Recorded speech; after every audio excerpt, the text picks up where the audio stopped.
Now, I think probably the number one reason why I would not recommend picking up an iPad 3 in 2021 would have to be the software. The software is pretty outdated. I mean, this thing stopped getting support at iOS 9.3.5, which I think is what the iPhone 4S stopped getting support at too. So this thing was pretty much like an iPhone 4S in so many ways. Now, when you get a device like this, you are pretty much outdated for the most part. You're really not getting any more software updates. I think you got a security update on this thing like in 2019, which was very impressive. I was not expecting this thing to get that. I think it was the iPhone 4S, maybe the iPad 3 got it too. But I mean, take it as you will, but you're really not going to be getting that great of a, software longevity from this device. It's already outdated. Believe it or not, a lot of these apps are also becoming outdated for these type of tablets. If you try to install some of the latest versions of some of these apps, you're not necessarily going to be able to download them. And that's kind of a huge problem. You don't want to get a tablet that's already outdated, that already can't download the latest versions of apps, let alone the full OS updates, the recent ones. So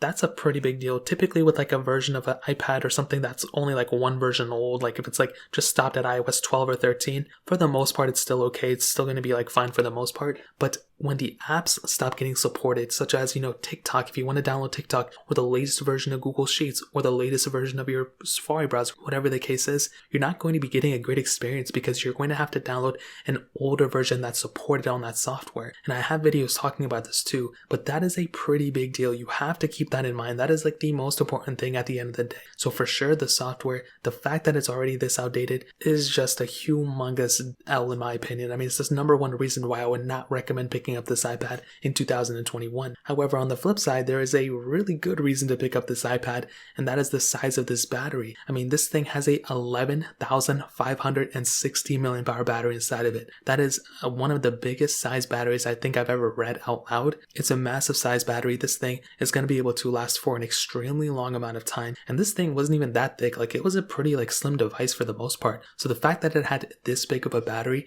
is super impressive, and this is probably the number one reason, the only reason for that matter, why I would recommend picking it up. This and the body, the fact that it had this big of a battery size and this type of form factor, again, just another W in my opinion. So in terms of that really pretty much covers it up for the most part in terms of the software standpoint and the battery standpoint. Now the